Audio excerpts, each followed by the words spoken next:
Bonjour mon frère Ernest.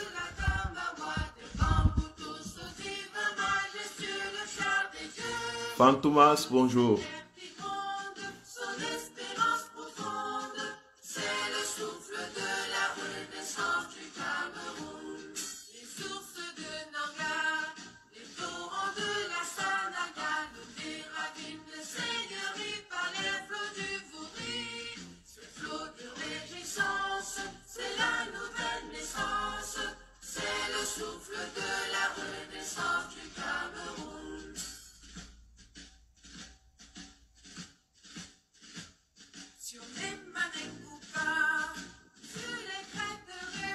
Bonjour Marie-Hélène, bonjour.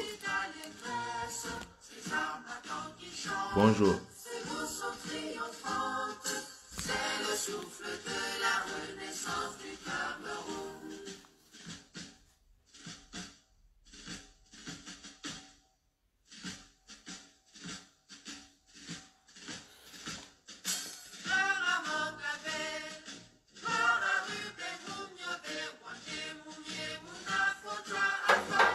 Samba, père de la nation, éclaire nos cœurs de lion, c'est le souffle de la rue. Bonjour Martine. Bonjour. Clarisse, bonjour.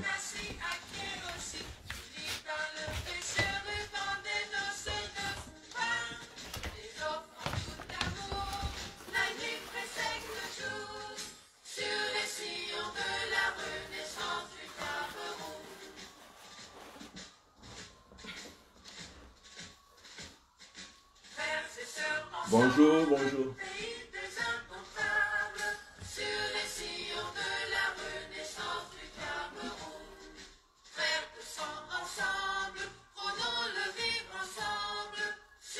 Bonjour, bro, bonjour.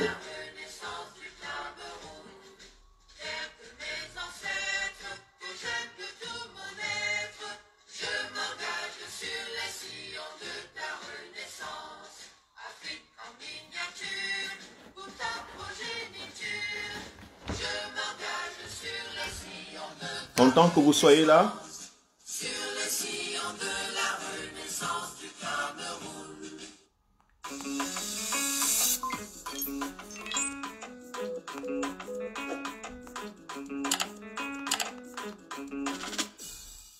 lui dis, maman, tu veux parler de YouTube? Tu veux parler de YouTube? Il y a plein de... Bonjour, bonjour. Bonjour à tout le monde. Partagez le live si le thème ou bien vous avez le temps. Si vous êtes avec moi, partagez s'il vous plaît.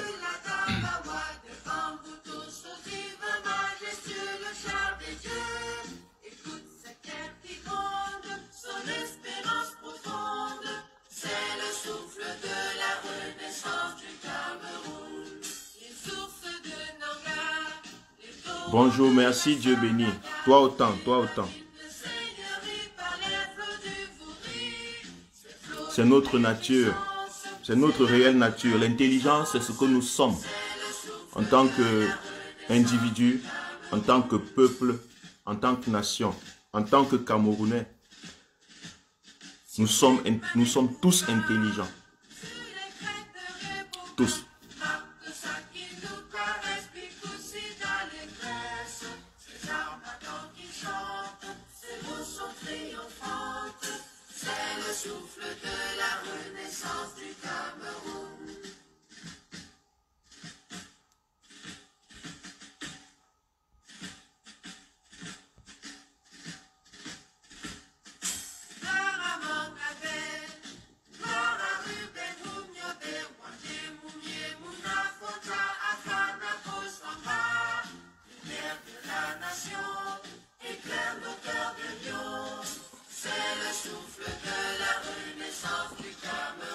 Un peu de massage.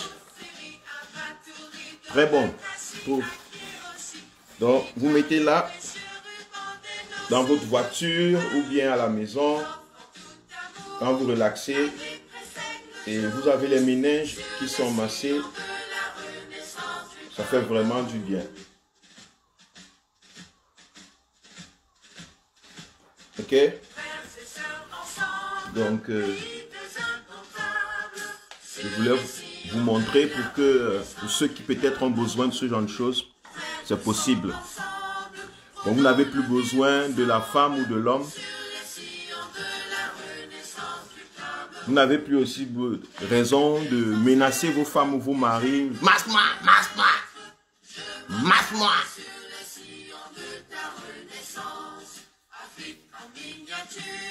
Ma belle Yongo, bonjour monsieur, je vais vous découvrir aujourd'hui. Super, super, merci, bienvenue ma belle.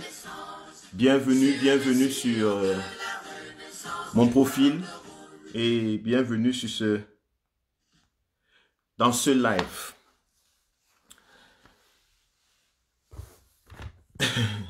Dieu bénit, tu ris, hein? C'est ça, est-ce que je mens? D'habitude, c'est le stress. Masse-moi, masse-moi. Parfois, vous n'avez pas envie de masser, vous n'avez envie de rien faire. Et puis, subitement, vous avez votre femme qui vous... S'il te plaît, tu peux me masser ici. Parfois, j'ai pas envie de ça, je vous assure, j'ai pas envie de masser. Mais il y a aussi les moments où j'ai besoin d'un massage et puis je demande, vous sentez comment la femme... Oh, putain. Tu as mal où? Tu as mal où? J'appuie. Et quand vous montez pour appuyer, vous appuyez. Pour que la personne vous dise, arrête, tu me tords le cou. Là, vous savez que vous avez terminé. Ça n'a pas trop duré, n'est-ce pas, non?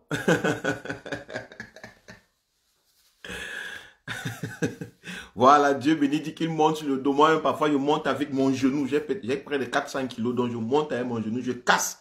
Tant que je n'entends pas un truc qui fait pac, pac, je ne lâche pas. Là, prochainement, quand tu auras toutes tes côtes cassées ou bien une côte cassée, tu ne vas plus m'appeler te masser. Donc, je vous montrerai l'appareil. Ça m'aide moi beaucoup. Ça m'aide aussi dans les moments où quand tu rentres. Ça aide beaucoup aussi ma femme. Ma femme est enceinte et elle est, vous savez, les femmes enceintes, elles ont toujours, moi je suis pas toujours là, je suis au boulot. Donc, parfois, elles ont besoin de massages et tout. Mais ce n'est pas seulement pour les femmes enceintes.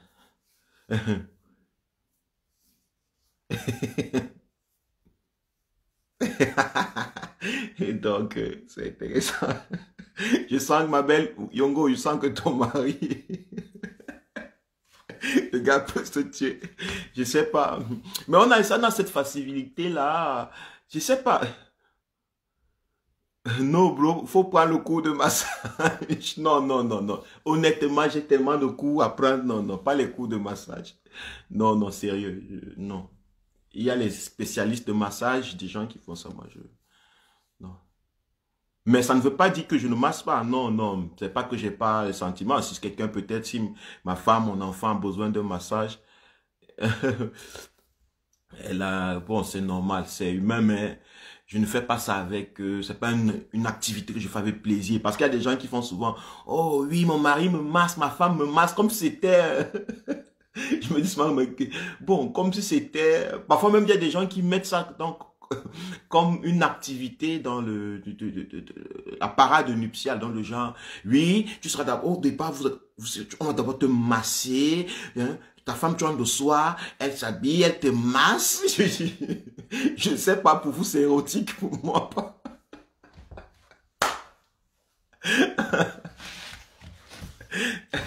Pour moi, les massages, je sais pas, c'est pas érotique en fait. Les gens essaient souvent de mettre ça dans les mouvements érotiques, mais ça, chacun sa chose. Hein. Donc, aujourd'hui, j'aimerais partager avec vous une réflexion. Et bonne fête de la jeunesse. Merci. Béni, c'est important, bro. Non, pas pour moi, c'est pas important, mon bro, c'est pas important pour moi. Il y a les appareils qui massent là, c'est bon.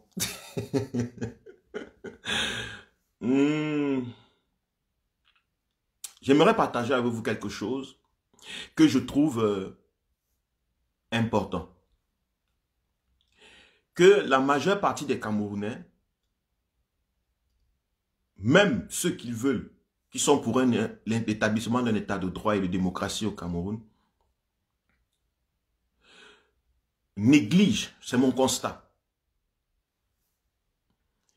Il y a comme un poids, deux mesures sur notre approche ou notre appréhension d'un état de droit et de justice.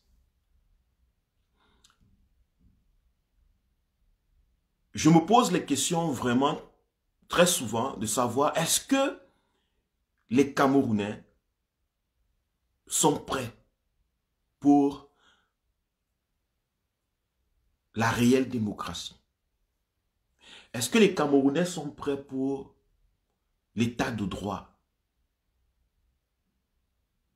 Un état qui protège les droits de l'homme.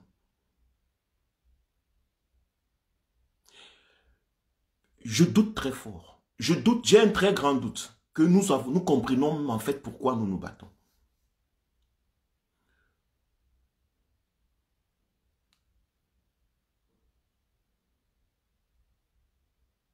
Et j'aimerais vraiment, je vais sûrement vous choquer. D'ailleurs, d'habitude, les thèmes, ce genre de thème dont je vais parler ce soir, même mes amis les plus proches du combat ne sont pas d'accord avec ce thème. Bonjour Vivien Faucam, bonjour Clarisse, bonjour tout le monde. Même mes frères, les combattants de cœur, dont des gens que je connais, je veux dire des gens avec qui je partage vraiment l'idée de combat, de changement au Cameroun, dès qu'il arrive à ce point, ils disparaissent. Ils sont réticents. Mais je comprends. Je vais vous expliquer pourquoi c'est le cas. Parce que moi, je pense que nous sommes appelés, nous sommes les êtres humains, nous sommes appelés à apprendre le monde, à comprendre le monde. Si nous voyons le Cameroun dans cet état aussi délabré, si nous voyons ce pays dans cet état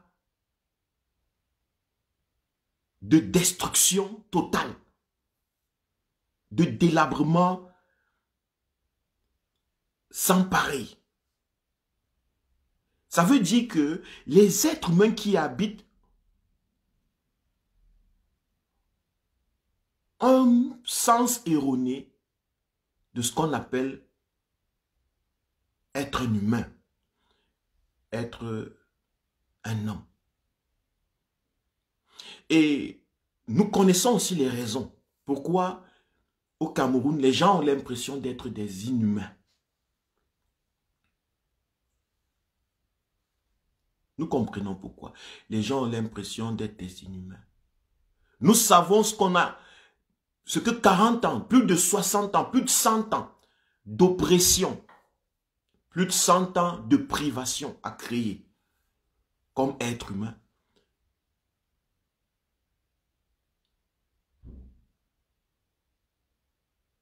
Ne sous-estimez pas les blessures, les plaies. Bonjour Victoire, bonjour. Les blessures, les plaies profondes qu'ont créé l'esclavage, la colonisation. Et sont en train de créer le néocolonialisme.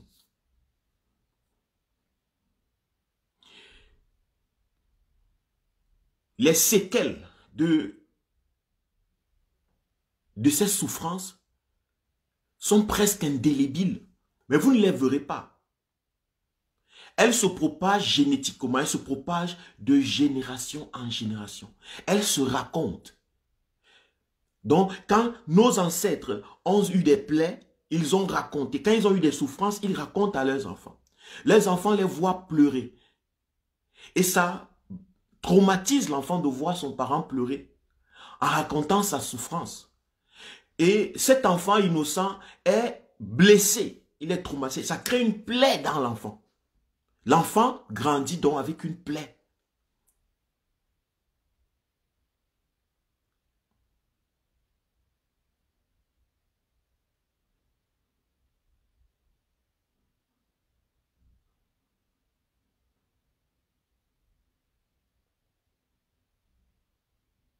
Donc, il ne faut pas prendre la vie à la légère. La vie, j'ai l'impression que les Camerounais qui veulent le changement sont superficiels.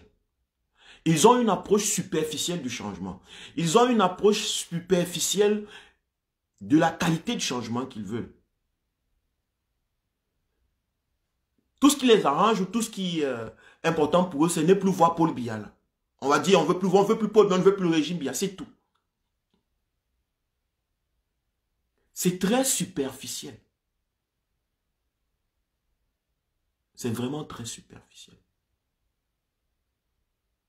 Personne d'entre vous ne peut douter que je connais les responsabilités du régime. Et je suis contre, totalement, 100% contre la gérance de ce régime. Mais je ne m'arrête pas là. Je ne m'arrête pas là. Je cherche à comprendre comment ce régime a réussi. Parce que si nous comprenons comment il a réussi, nous sommes dans... Dès que nous avons compris, nous saurons quoi faire. Salut Gigi. Nous saurons quoi faire pour que cela n'arrive plus jamais. Parce que nous avons compris comment c'est arrivé. Donc on ne simplement se lancer dans une bataille ou des luttes politiques superficielles. Comme au quartier, je ne t'aime pas, alors je te casse la tête. Je ne t'aime pas, alors je te balle, alors je te balance. Non, je cherche à comprendre comment le problème est né. Pour moi, il me semble que ce régime a été instauré et soutenu par nous, par notre ignorance. C'est notre ignorance qui a accordé la légitimité et la légalité à ce régime, à tous ces régimes d'ailleurs, même aux colons. C'est notre naïveté. Quand on dit que quelqu'un est naïf, ça veut dire que cette personne ne comprend pas ce qui se passe réellement. Merci Taratos, merci. Je vais épingler ton message. Ça veut dire que quand on dit que quelqu'un est naïf, un de vos frères, vos soeurs, votre enfant, vous vient vous l'envoyer au marché, aller faire des achats, il fait des courses, je sais pas quoi, et il rentre, il dit que quand il a l'argent, et puis le monsieur là a dit que il veut multiplier ça avec mes 100 francs, il va me donner 500, je lui ai donné 100 francs, et puis on lui répond, regarde comment tu es naïf. Quand on dit ça, être naïf veut dire que, regarde comment tu ne comprends pas ce qui se passe. Tu n'as pas compris qu'on est en train de te voler. C'est la même chose avec le peuple camerounais. Le peuple camerounais a servi le régime, a donné la place au régime Biya. Les Camerounais ont entretenu la dictature, mais de manière naïve. Ce n'est pas qu'ils se sont assis, ils ont dit, on aime Biya, on aime le régime, on aime être maltraité. Non, c'est qu'ils ne comprenaient pas qu'ils sont en train de le faire. Par leur façon de percevoir la vie de tous les jours.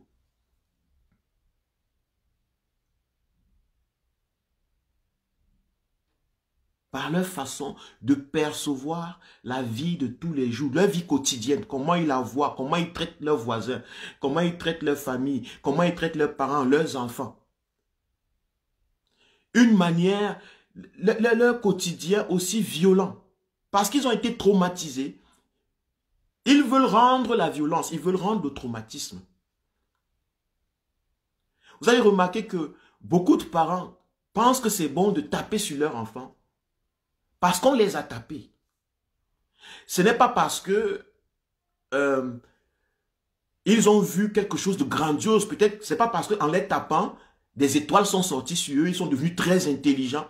Non, même les plus bêtes, les plus stupides, je veux dire que même les personnes les plus pauvres, les plus malheureuses du Cameroun tapent sur leurs enfants.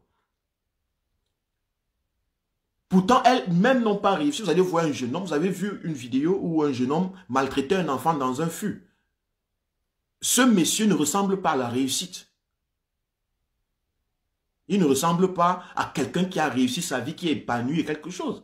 Ou qui a, je sais pas, qui a une vie qui est une vie digne, une vie digne.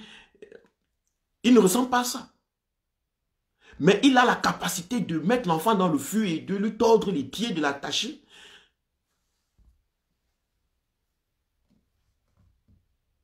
N'est-ce pas? Pourquoi il fait ça? Il ne fait pas ça parce qu'on l'a tapé et il est devenu un grand homme, il est devenu intelligent. Non. Il tape parce qu'il a vu taper. Il menace parce qu'on l'a menacé. C'est ça. Il menace parce qu'on l'a menacé. Il torture parce qu'on l'a torturé. Les Camerounais, donc, pendant plusieurs années, pendant près de 400, près de 500 ans de torture, sont devenus des tortionnaires automatiques. Ils éprouvent de la torture, ils éprouvent du plaisir à torturer et ils éprouvent voir comment on torture les autres. Ils aiment ça. Certes, ils défendent les leurs. Ça veut dire que si tu veux torturer son enfant, tu vas voir le Camerounais, c'est mon enfant. Mais le Camerounais aime torturer son propre enfant. Il ne veut pas que tu le tortures parce que si tu tortures son enfant, lui va faire quoi?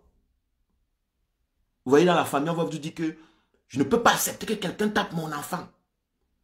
Si vous bastonnez votre enfant, vous le maltraitez, et qu'une cousine ou un voisin, je ne sais pas quoi, vient à la maison et bat votre enfant, et l'enfant vient vers vous.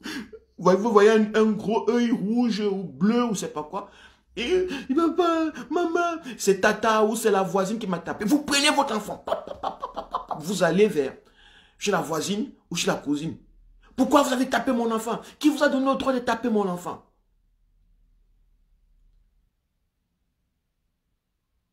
Qui vous a donné le droit de taper mon enfant? Vous ne dites pas ça parce que vous êtes contre la bastonnade. Vous ne dites pas ça parce que vous êtes contre la violence physique. Vous dites ça parce que ce n'est pas vous qui avez usé de la violence. Parce que si on a tapé votre enfant, la preuve, les parents disent souvent quoi? Même si mon enfant fait quoi? Viens d'abord me dire. C'est pas ça? Même si mon enfant fait quoi? Viens d'abord me dire. Ah ouais. Viens d'abord me dire. Parce que façon de te dire, viens me dire et je vais me charger de ça. À ma façon. Mais c'est moi qui dois me charger de le torturer, pas toi. Donc, les Camerounais, les familles camerounaises, le peuple camerounais, dans sa grande majorité, n'est pas contre la torture. Le peuple camerounais est contre la torture lorsque c'est proche à ceux à quoi il donne de la valeur. Lorsque ce n'est pas lui qui a torturé. Mais ils ne savent pas ça. Ils ne savent pas. Lorsque ce n'est pas lui qui a torturé, il est contre la torture. Mais quand c'est lui qui torture lui-même, il ne remarque même pas qu'il est en train de torturer. Salut Joseph Camara, mon frère. Bonjour, merci que tu sois là. Il ne remarque pas qu'il a torturé. Parce que ça devient normal. Quand c'est lui qui torture, il mute. Puisqu'il a été torturé, ses parents ont été torturés. Ses parents l'ont torturé. Les parents de ses parents ont torturé ses parents. Les parents des parents ont torturé ses parents. Donc c'est devenu une norme génétique, la torture au Cameroun. Donc quand c'est le moment de torturer, le Camerounais, ne croyez pas qu'il a un seul instant où il se dit « Ah, non, ce que je fais n'est pas bien. » Beaucoup n'ont pas encore atteint ce degré de sensibilité. Ils n'aiment pas voir quand les personnes qu'ils aiment sont torturées. Mais ça ne veut pas dire qu'ils n'aiment pas torturer les personnes qu'ils aiment. Sinon, on n'aurait pas un pays où les enfants sont battus. Dans les écoles, les maîtres ont des chicottes, des morceaux de bois, des morceaux de fer. Comme si le corps de l'être humain était quelque chose c'était comme si c'était du fer, comme si c'était quelque chose qui ne vivait pas et que sur lequel on pouvait taper n'importe quoi dessus. Vous allez voir dans les maisons, les parents menacent à la torture, à la violence, les enfants. On gifle, on frappe sur la joue avec une grande gifle, on donne une baffle, tout. Personne ne comprend que tous ces actes de torture, tous ces actes, les gifles et tout ça, vous giflez un enfant de 5 ans avec toute votre violence parce que pour vous, il a fait quelque chose de bête. Ce que vous ne savez pas, c'est qu'il y a possibilité de déranger le fonctionnement de ses méninges. Parce que s'il fait la tête comme ça brutalement, c'est possible. On secoue les enfants comme ça au Cameroun. Tu vois un petit enfant. Dis-moi ce que tu as fait. Pourquoi tu as fait ça? Donc le corps de l'enfant fait comme ça. Et c'est comme ça que certaines parties du corps, les organes à l'intérieur se déplacent. Parce que le Camerounais n'a pas la connaissance de comment le corps aussi, comment fragile est ce corps. L'être humain, c'est l'animal le plus fragile physiquement.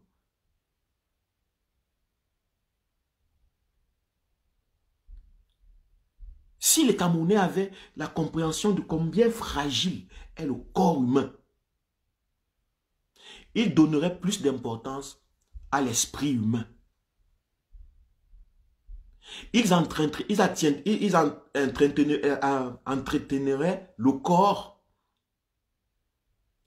entretiendraient, voilà, merci. Ils entretiendraient, excusez-moi, le français est devenu un peu compliqué, plusieurs langues, à un moment ça me roule un peu parfois. Le corps, à sa juste mesure. Prenez un escarabée, un cafard. Le cafard est plus solide. Le cafard est plus fort, plus résistant. Le corps du cafard est plus résistant que le corps de l'homme. Prenez un cafard, prenez-le et lancez-le, pas loin. Il frappe le mur de toute votre force. Vous allez constater que il va partir, il va taper le mur, pap, il va tomber et il va se relever, il va partir. Prenez un être humain, poussez-le simplement comme ça. Je dis que vous faites juste un petit geste, vous. Quand cet être humain tombe, il va s'écorcher partout, partout, partout, partout, il va s'écorcher.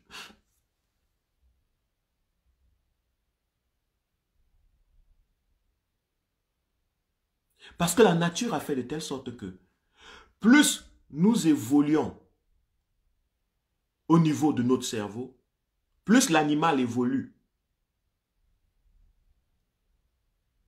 plus son corps devient fragile. Plus l'intelligence monte, c'est comme une courbe. Vous voyez une courbe, vous avez l'axe et la verticale et l'horizontale. Plus l'intelligence de cet animal est haut,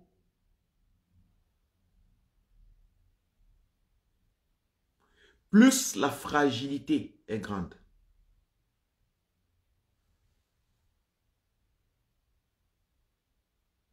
Moins un animal est intelligent, moins il est fragile. Vous allez voir, la courbe descend. Moins il est fragile.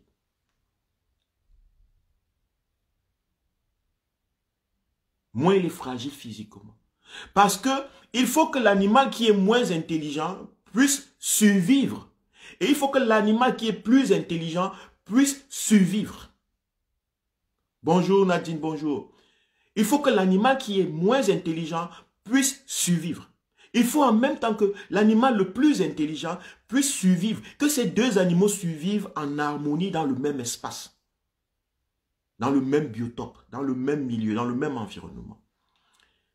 C'est ça l'intelligence. C'est la grandeur de l'intelligence universelle. Ce que vous appelez Dieu. Donnez-lui tous les noms que vous voulez. Dieu, la nature, ça vous regarde. L'être humain est fragile, mais les Camerounais ne comprennent pas ça. Parce que les Camerounais étaient habitués à la torture. On a toujours torturé le Camerounais. Alors le Camerounais torture. Si vous voyez les Camerounais vous dire qu'ils sont contre la torture, ils sont contre l'injustice, c'est parce que cette injustice-là est en train de toucher au leur. Et quand je dis leur, ça peut être ton enfant, ça peut être ton ami, ça peut être quelqu'un avec qui tu es dans le même groupe. Je prends un exemple. Si un membre du MRC, qui est le parti d'opposition actuel et qui souffre beaucoup de la torture du régime, si un membre de ce parti est torturé, le Camerounais trouve que c'est injuste. Le Camerounais qui supporte le changement va dire c'est injuste. Mais si tu n'es pas du parti, ou bien si tu n'es pas de la résistance, que tu es torturé, le Camerounais qui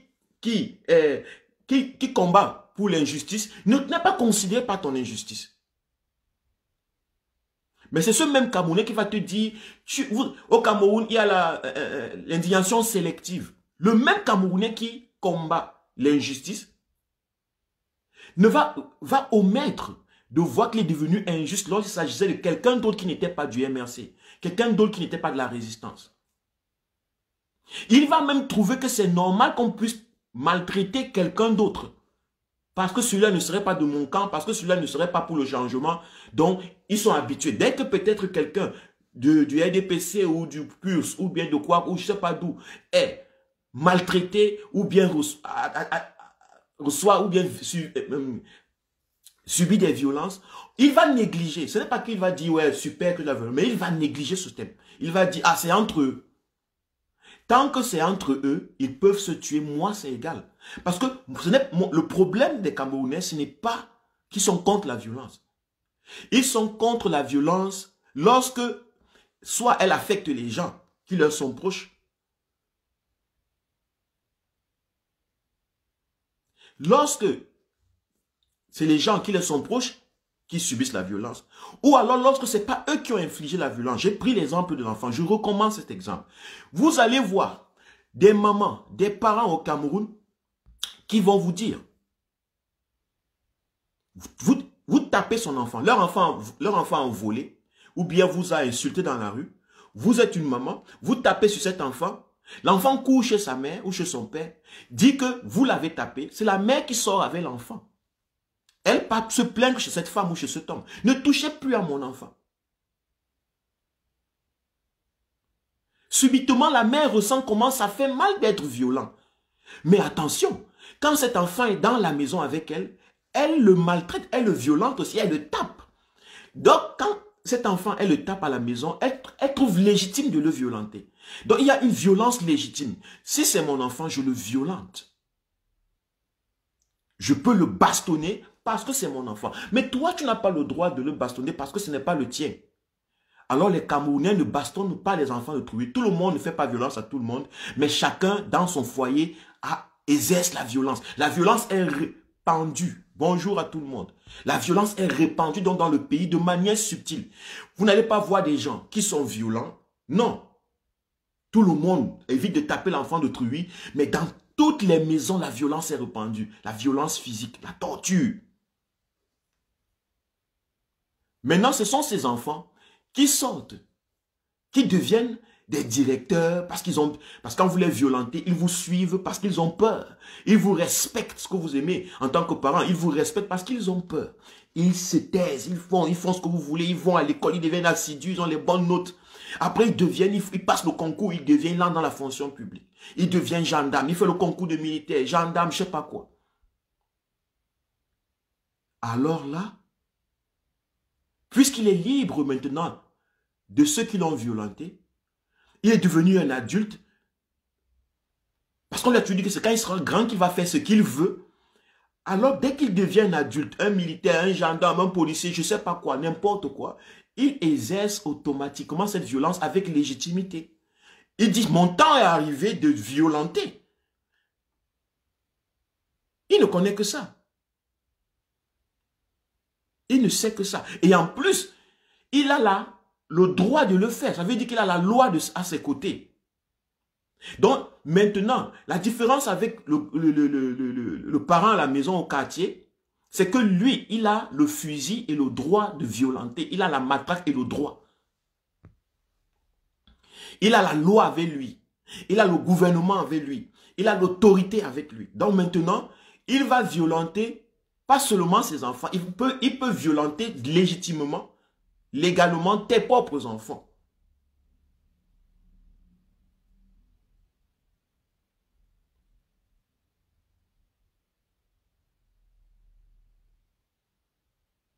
Il peut, bonjour Rose, il trouve normal de violenter. Remarquez qu'il y a eu cette histoire de ce jeune monsieur qui a violé une petite fille de 15 ans, un militaire. Pour les combattants ou bien pour ceux qui sont pour le changement au Cameroun, c'était simplement une raison de plus de crier et de prouver que le régime est pourri. C'est facile de dire que ce régime est pourri. Mais il faut comprendre le processus d'empourrissement d'un régime. Il faut comprendre le processus de destruction, de démonisation des êtres humains. Comment on rend les gens violents.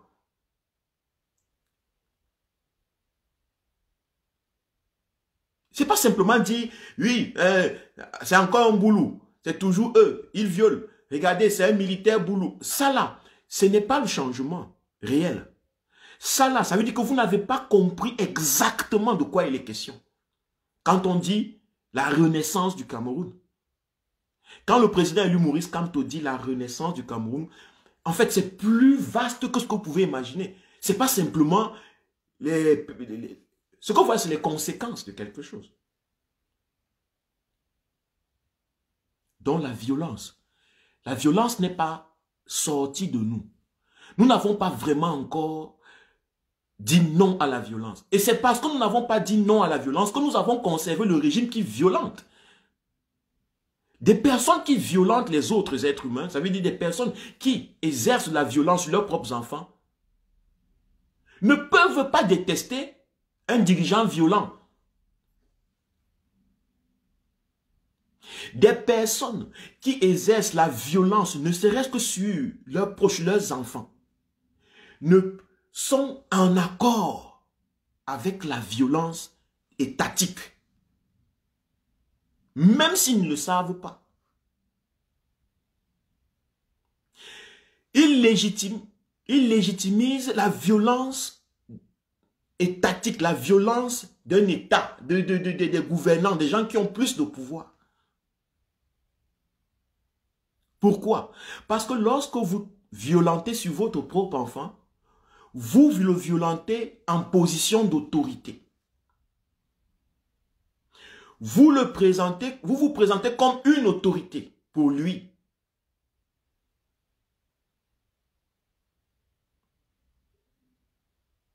Lorsque l'État vous violente, ou les gouvernants vous violentent, ils vous violentent parce qu'ils sont une autorité, ils se présentent comme une autorité pour vous. Vous ne faites rien de différent.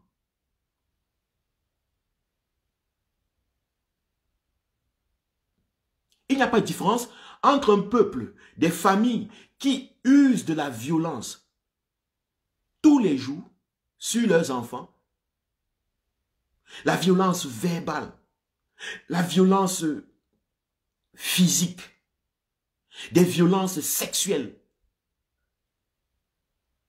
Vous ne pouvez pas chasser un dictateur parce que le dictateur existe parce que vous êtes violent.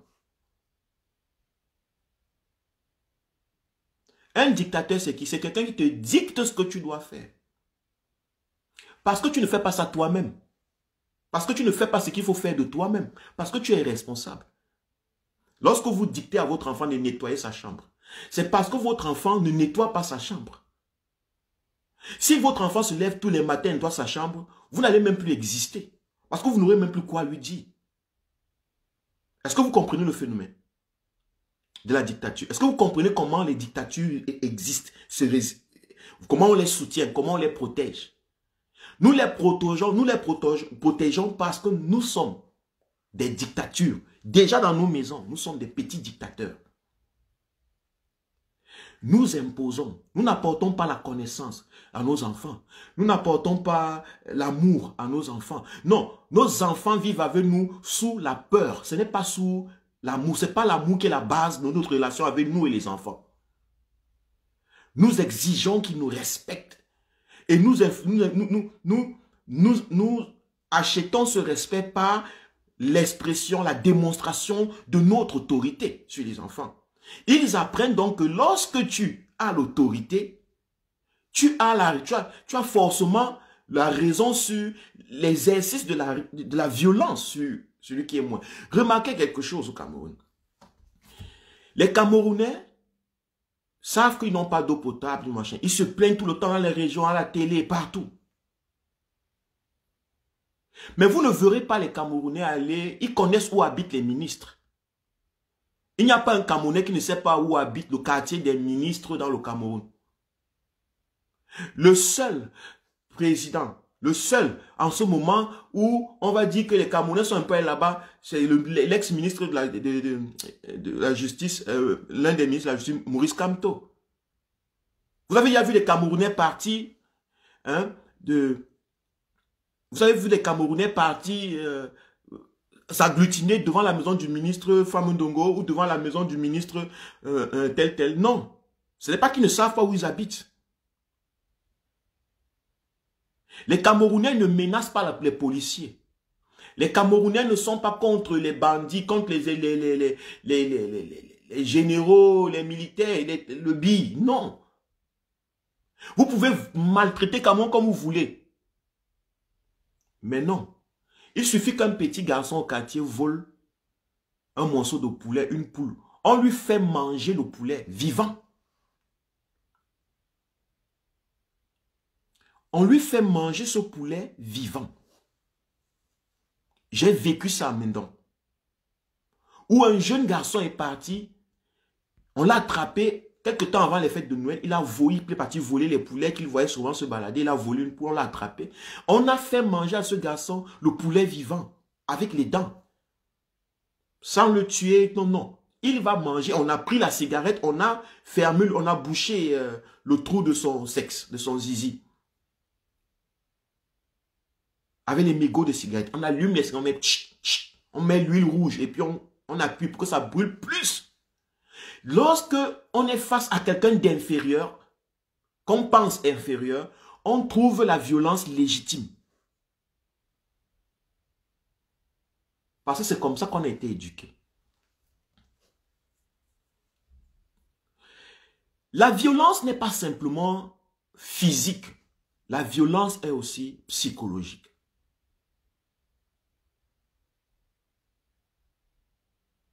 Si tu dis à un enfant tout le temps, depuis qu'il est petit, que tu es idiot, tu es idiot, tu es idiot, tu es bête, tu ne comprends rien.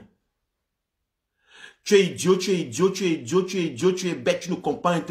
Cet enfant a les problèmes Dieu. Si tu dis tout le temps à un enfant que tu n'arrives, tu n'as pas vu ça, tu es aveugle, tu ne vois pas ça, tu es aveugle. Cet enfant, automatiquement, son corps s'adapte, son corps prend la forme d'un homme aveugle. Beaucoup de Camerounais souffrent de problèmes d'yeux, de myopie, de machin. Et pas seulement les Camerounais, le monde, c'est un problème, c'est universel. Parce que les gens, c'est pas parce qu'on est en Europe qu'on a forcément tout compris.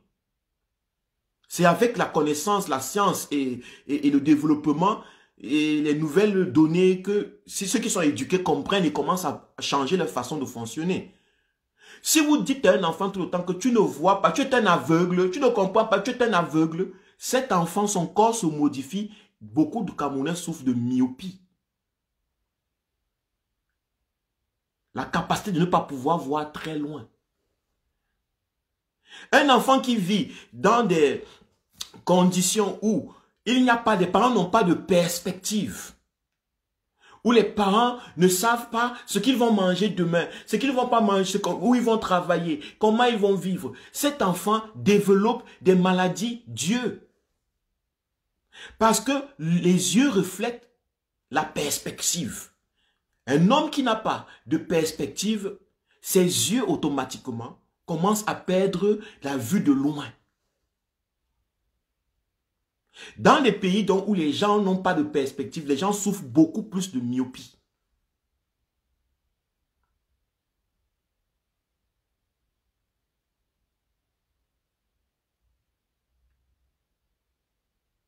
Est-ce que vous comprenez? Je veux qu'on comprenne le combat de Maurice Kamto. Je veux que nous, en tant que Camerounais, que nous comprenions ce pourquoi même nous sommes en train de nous battre. Et quelles sont les ramifications de cette lutte. Jusqu'où ça va. Et ce que ça va nous demander. Parce que si on ne sait pas la grandeur du travail qu'il y a, on va survoler. Nous allons survoler.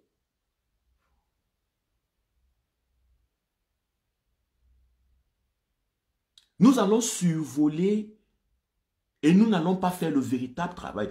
C'est même pour ça que beaucoup de gens se découragent. Les gens se découragent. Je suis découragé vraiment. C'est parce que les gens ont survolé la chose. Ils n'ont pas vu l'ampleur du travail qu'il y a.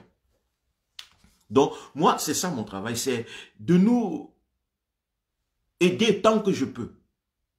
D'expliquer la profondeur de la lutte pour la libération du Cameroun qui a à sa tête le président élu Maurice Kamto.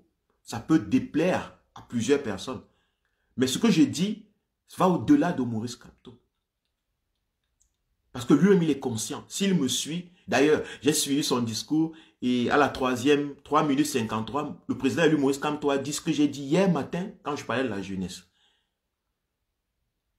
Il a dit exactement ce que j'ai dit. Et je suis très content parce que ça vient confirmer que nous sommes dans la même vision du Cameroun. Donc, la violence n'est pas simplement psychologique. En physique, elle est aussi psychologique.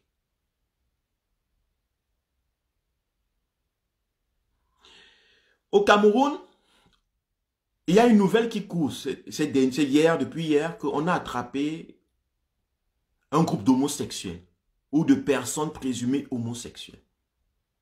Et on les a emprisonnés. Parce que au Cameroun, c'est la loi. La loi dit que l'homosexualité est interdite. Le constat que j'ai fait, c'est que beaucoup de combattants n'ont pas communiqué dessus. Voilà ce que j'appelais l'indignation sélective. Ou alors, s'ils ont communiqué, ils ont communiqué comme étant quelque chose en disant, ok, la personne de toute façon ne s'est jamais engagée pour la lutte, pour qu'on leur demande de s'engager pour la lutte, ne s'engage pas. Maintenant, on veut faire comme si... Hein, les gens ont esquivé parce que pour beaucoup, c'est la distraction. En fait, parce que pour beaucoup, même pour ceux qui veulent le changement au Cameroun, ils sont contre l'homosexualité. Simplement et de manière émotive. Ce n'est pas que ça a des fondements existentiels.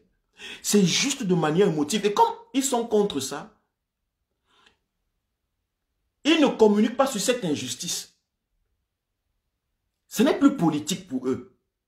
En fait, en ce moment, peut-être même l'État a raison. En ce moment, on trouve que on a des règles. Il y a la loi interdit l'homosexualité au Cameroun, on passe dessus, c'est bon. Mais la loi aussi demande au Cameroun de ne pas marcher quand les marches sont interdites. Mais là, tout le monde dit non. Si les marches sont interdites, pourquoi c'est toujours systématiquement interdit? Personne ne pose la question, pourquoi l'homosexualité est systématiquement interdite? Les homosexuels sont systématiquement emprisonnés, maltraités, violentés. Non, là, personne ne pose la question parce que tout le monde est d'accord sur ce point. Tout le monde est avec le régime et le dictateur d'accord sur ce point. Personne ne voit plus que c'est de la violence, que c'est de l'injustice. Ça ne compte pas comme injustice, ça ne compte pas comme violence. Vous voyez où j'ai commencé et où je suis en train d'arriver. J'ai commencé là-bas au départ pour que vous compreniez que si le régime Biya fait 40 ans au pouvoir, ou 38, je ne sais pas combien de temps, c'est nous. Parce que nous partageons la violence avec lui. Certaines méthodes de violence avec lui. Nous partageons sa façon de gouverner quelque part. Quand ça ne nous arrange pas, quand ça nous arrange, on se tait, on laisse. On n'agit pas. On ne dit pas non. Comment dans un pays, on peut aller arrêter des êtres humains? On les amène en prison sous prétexte qu'on les a trouvés dans les ébats sexuels.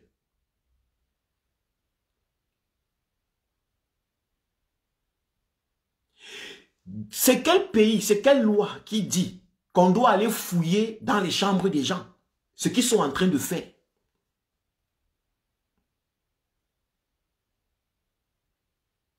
Laissons la question d'homosexuel. Je dis, c'est quel pays où on va fouiller des gens dans des chambres? Parce que je ne pense pas que ces homosexuels tentent de faire l'amour en route.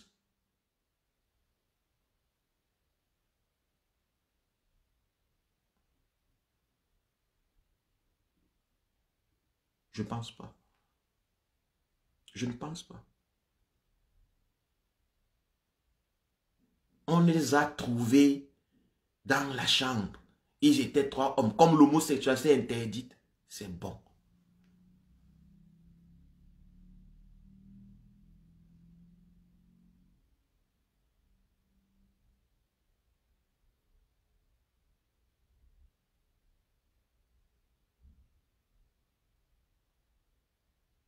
Donc, moi, si cette histoire est vraie ou non, là n'est pas la question. Si cette histoire est vraie ou non, là n'est pas la question. S'ils étaient, machin, s'ils veulent, comme Nadine dit, ils veulent légitimer leur part, leur machin, les exils, machin, là n'est pas la question. C'est, moi, ma question, elle revient, elle se retourne vers ceux qui veulent la justice et qui laissent passer ce genre de trucs. Qui laissent passer ce genre d'action et disent qu'on ne doit pas en parler. De toute façon, c'est les homosexuels, c'est normal, et puis on passe à autre chose, on dit c'est la distraction. Mais c'est comme ça qu'on traite les gens. C'est des Camerounais. Hein? C'est des Camerounais. C'est des êtres humains, d'abord.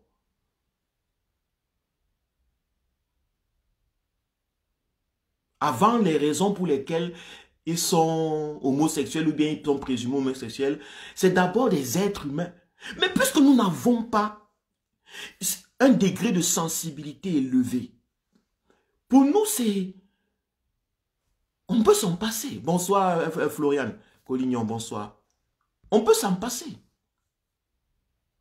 On néglige. On va mettre ça de côté parce que nous sommes tous contre l'homosexualité. 80% des Camerounais ont un problème avec cette idée d'homosexualité. Maintenant, je veux comprendre pourquoi les Camerounais sont capables. Si c'était un militant du MRC qu'on avait arrêté, un opposant qu'on avait arrêté, comme ça, tous les combattants allaient dire « Injustice au Cameroun! Injustice au Cameroun! Injustice au Cameroun! » Le militant du MRC a été arrêté. Moi, la question que j'ai à poser à mes combattants, est-ce que vous connaissez l'expression ou la vie sexuelle de tous les militants du MRC?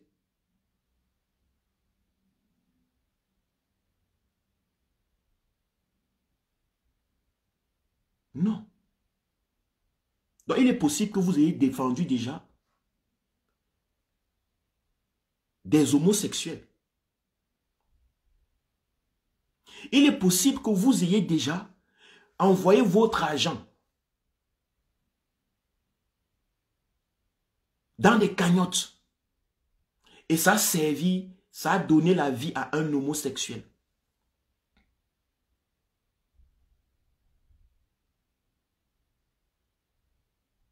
Il est possible que vous ayez déjà crié « Libérez, libérez, libérez, libérez ». Il s'agitait d'un homosexuel que vous ne connaissez pas.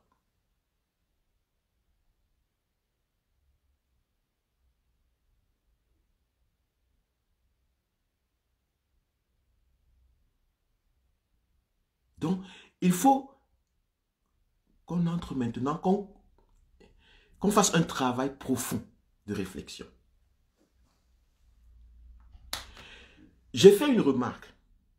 Dans les pays dits démocratiques, les pays, pas seulement dits démocratiques, les pays où le niveau de vie des citoyens a dépassé le niveau basique, ça a dépassé les besoins basiques de vie. Dans ces pays, il y a beaucoup plus de liberté. Les différences sont beaucoup plus acceptées. Les minorités sont beaucoup plus incluses.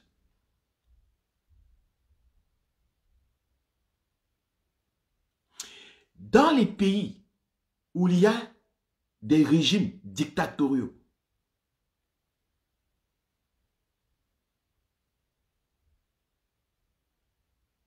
dans les pays dictatoriaux, dans les pays dictatoriaux, les pays où il y a des régimes totalitaires, le niveau de liberté, l'acceptation des différences et des minorités est très très réduite.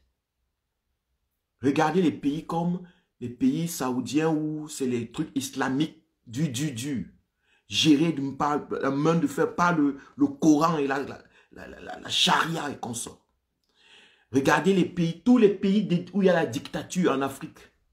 Vous allez remarquer, où il y a des dictateurs en Afrique, vous allez remarquer un manque criard de liberté, d'acceptation des différences. Donc il y a un lien entre la pauvreté et l'acceptation des différences. Il y a un lien entre la précarité et le rejet des différences. Il y a un lien entre la misère et le rejet des différences.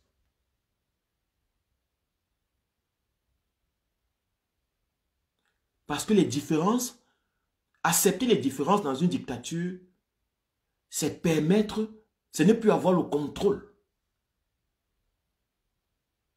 Lorsque tout le monde fait la même chose,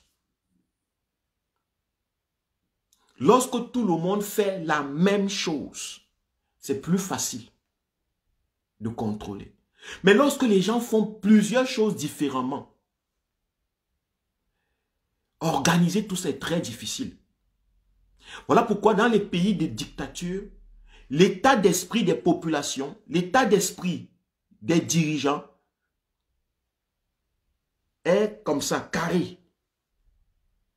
On formate l'état d'esprit des populations pour qu'elles ne vacillent pas trop. Et les dirigeants sortent donc de ces populations. Les dirigeants aussi sont comme ça. Les dirigeants des populations, des pays formatés, carrés, où le développement n'a pas encore atteint, les dirigeants de ces pays sont formatés carrés. C'est obligé.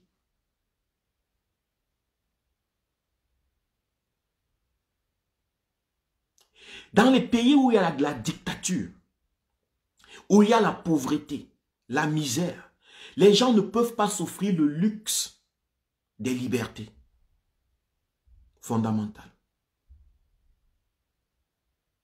Pour vivre, pour rester président dans ces pays, les dirigeants ne peuvent pas s'offrir le luxe des libertés fondamentales.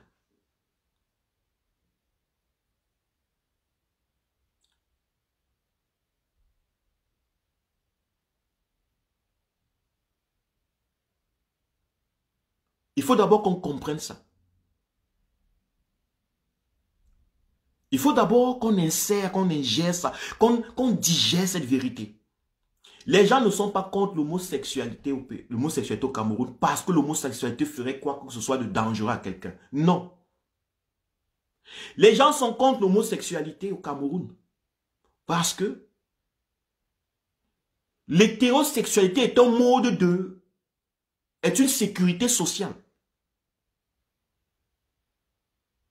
Quand les gens sont pauvres, quand les gens n'ont rien, quand les gens ont, comptent sur d'autres personnes pour manger et pour boire. Quand les femmes dans ces pays sont déléguées au 20e plan, maltraitées, empêchées d'être éduquées, d'être d'évoluer, de s'épanouir dans la société en grande quantité, les femmes ne comptent que sur les hommes pour vivre. L'hétérosexualité est simplement un moyen de sécurité sociale. Ce n'est pas parce qu'on est contre la sexualité et l'homosexualité en tant qu'acte sexuel. Non. C'est parce que lorsque un homme couche avec un homme ou bien choisit, si les hommes, si on laisse dans ce genre de société, les hommes aller avec qui ils veulent, les femmes aller avec qui ils veulent, on n'aura pas forcément toute une société homosexuelle. Pourquoi les Camerounais ont peur? J'ai l'impression que tous les Camerounais sont des homosexuels cachés, qui ont juste peur qu'on libère l'homosexualité et tout le monde sera homosexuel. Non, c'est pas vrai. Ce dont on a peur le plus, c'est que si un homme part avec un homme, les femmes vont faire comment? Même si une femme va avec une femme. Mais la majeure partie des femmes n'ont rien. La majeure partie des femmes n'ont rien. Donc, dans ce pays, ce qui fait en sorte que un homme qui part avec un homme, c'est arracher une part de femme qui aurait pu être avec cet homme.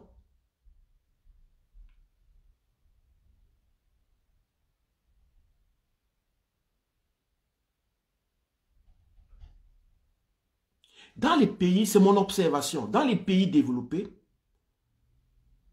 les femmes sont épanouies en grande majorité. On a structuré l'épanouissement des femmes de telle sorte que la femme ne vit pas aux dépens de quelqu'un, d'un autre homme ou d'une autre femme.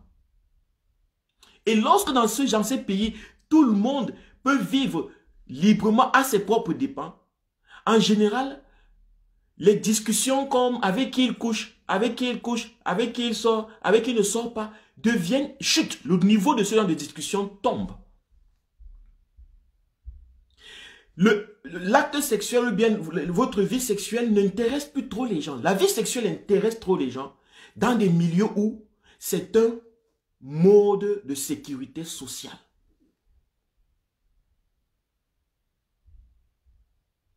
J'apprends que le monsieur qui... Moi, je ne le connaissais pas. C'est hier que j'ai vu, j'ai même partagé ça avec ma femme en disant qu'il y a un monsieur qu'on a arrêté, homosexuel, je ne sais pas pourquoi et tout. J'apprends que le monsieur était un maquilleur. Je ne sais pas, il faisait des modes de maquillage de femmes et consorts. Et que le monsieur avait toujours dit que lui, il n'aime pas les hommes. Lui, il aime les femmes. C'est juste qu'il a une façon de... Lui, il est juste efféminé.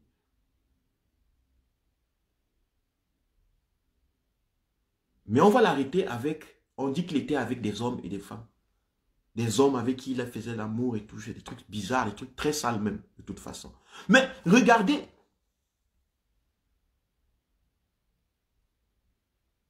Salut à tout le monde. Il faut comprendre donc pourquoi le président élu Maurice Kamto a fait appel et s'est levé au Cameroun. C'est parce que si on ne lève pas, si on ne se bat pas pour avoir des dirigeants qui se soucient de la vie de leur population, qui se soucient d'élever le niveau de vie de leur population, on ne va pas sortir de la dictature. On ne va pas sortir de l'enfer, de la violence. On ne sortira pas de l'injustice.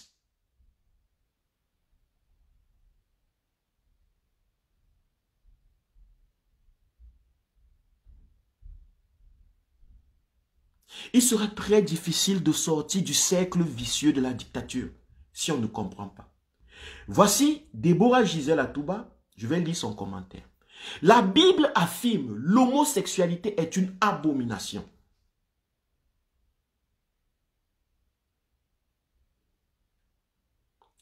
Maintenant, à côté de ceci, 75, machin, voilà la majorité non-croyants dans les trucs. Écoutez.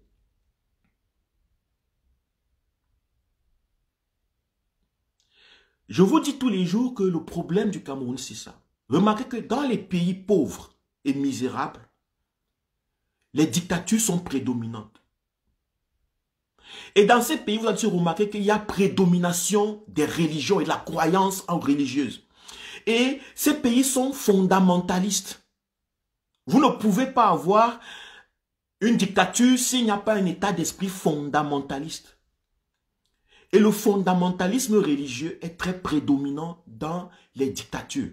En fait, c'est ce fondamentalisme religieux qui conserve les dictatures. C'est ce que vous ne comprenez pas. La raison pour laquelle 80% des Camerounais sont contre l'homosexualité, parce que c'est écrit dans la Bible. À part cette raison intelligente, à part cette raison, il n'y a pas. Ça veut dire que si ce n'était pas écrit dans la Bible, les Camerounais seraient pour l'homosexualité. Ce n'est pas qu'ils ont un raisonnement. Ce n'est pas qu'ils ont une perception des choses. En fait, ils se basent sur des choses que quelqu'un a écrit il y a 25 000 ans. Ou 2000 ans, ou 4000 ans, ou 5000 ans.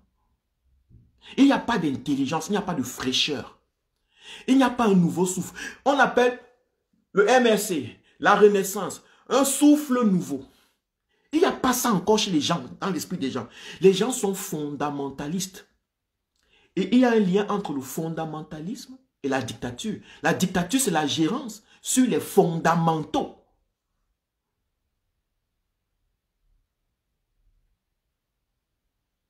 Vous comprenez?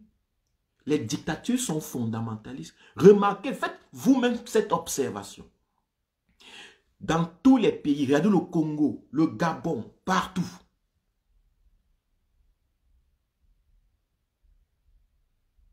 Partout. Dans les pays où il y a des dictatures sont installées, où il n'y a pas les libertés humaines. Remarquez très bien que dans ces pays, les religions sont accessibles par le grand nombre. Il y a les dictatures, il y a les religions. Elles fonctionnent ensemble. Pourquoi? Parce qu'elles ont la même psyché. Le fondamentalisme. Voilà pourquoi je vous dis toujours que c'est les Camerounais qui gardent le régime Biya. Que c'est les chrétiens qui sont en majorité. Les croyants, chrétiens, musulmans, qui sont en majorité. Qui conservent. Ils peuvent être dans la résistance. Ils peuvent être pour le changement. Ils peuvent avoir des très belles idées. Ils peuvent avoir de très belles envies. Mais le psyché fondamentaliste les bloque, les empêche. Et c'est ce psyché fondamentaliste qui a conservé la dictature.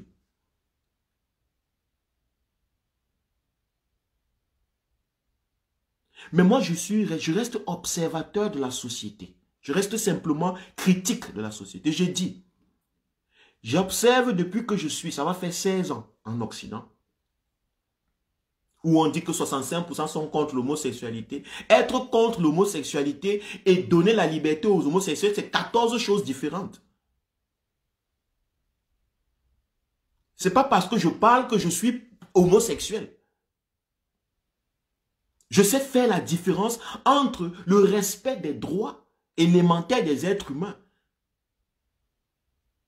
et mes croyances ou bien mes appréhensions des choses. Les pays où vous dites la France est contre le machin 65%, est-ce que là-bas les homosexuels sont mis en prison? Parce que je peux être contre. Je peux avoir mon point de vue sur quelque chose, sur l'homosexualité, mais ça ne fait pas ma vie. Ça ne détermine pas.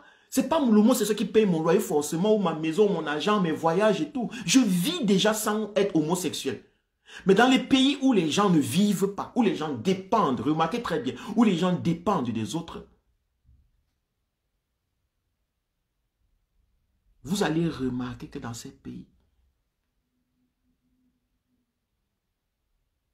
les gens sont très fondamentalistes. Et ils ont raison. Ils ne sont pas méchants. Ils souffrent. Ils ne sont pas épanouis. Ils vivent dans le manque énorme. Ils sont privés de tout. Et ils veulent survivre. Je vais vous dire quelque chose. Toutes les cultures, toutes nos habitudes de vie tirent leur source dans l'envie de survivre.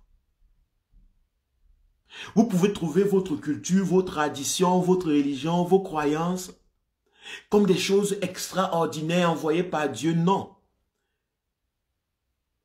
Ce sont les tactiques, les moyens de survivre que les peuples ont développés pendant plusieurs siècles, plusieurs millions d'années. La façon dont les gens de l'Ouest vivent, c'est dépendant des montagnes, de la vie dans les montagnes. Leurs croyances, leur façon de percevoir, leurs rites, leurs traditions, leur nourriture, leur façon de gérer leur société. La même chose du Nord, la même chose de l'Est, la même chose du Sud, la même chose.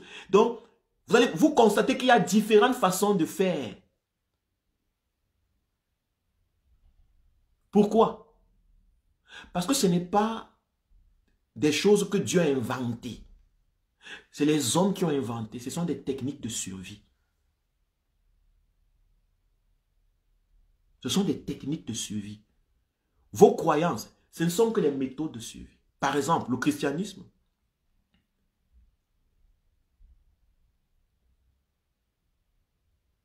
Quand l'Empire romain voulait contrôler, et je le dis toujours, imaginez-vous que vous avez des gens qui veulent vous envahir.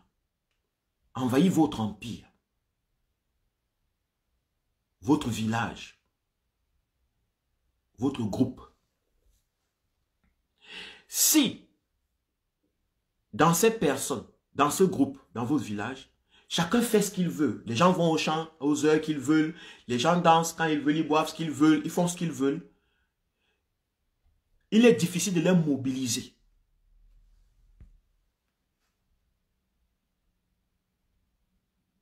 Il est difficile de les mobiliser pour le combat. Si les gens couchent comme ils veulent, ils couchent à 16 h, ils couchent à 18 h, ils couchent à machin. Si les gens font le sexe comme ils veulent, ça devient difficile. Alors, pour mobiliser les peuples, il faut leur dire, il faut que tous fassent la même chose. Il faut donc créer ce qu'on appelle la morale ou des lois. Que tous fassent la même chose, que tous se comportent de la même façon, de telle sorte que quand on va les appeler à la mobilisation, qu'ils soient prêts pour la mobilisation, pour se défendre. Voilà pourquoi on commence à créer dans ce qu'on appelle la morale, les lois. Dans les groupes, on a dit ok, à partir du moment où on fait comme ça, à partir d'on va danser comme ça, tous les 8 du mois, on va faire telle cérémonie. Ceci, ça a pour but d'organiser le groupe. Parce que ce n'est que comme ça que le groupe peut survivre. Les religions que vous voyez, vos traditions, vos machins que vous voyez partout là, c'était des méthodes, des tactiques de suivi des différents peuples. C'était juste pour survivre. Pour se défendre contre les envahisseurs. Et quand ça a marché, on a commencé à répandre ça ailleurs, imposer ça partout. C'est tout. Ce n'est pas des choses... Mais pour que ça marche, il a fallu qu'on raconte des choses mystérieuses autour. C'est difficile de faire... C'est difficile de faire... De stopper un homme de chercher une femme. C'est très difficile. Il faut lui dire que c'est interdit par les dieux, que Dieu voit tout et que Dieu contrôle tout, que s'il fait, c'est le péché, machin. Il faut créer tout un mythe autour pour que l'homme puisse digérer quelque chose qui est très difficile à faire et à supporter. Mais le but essentiel, c'est de garder la masse, la foule dans une rectitude.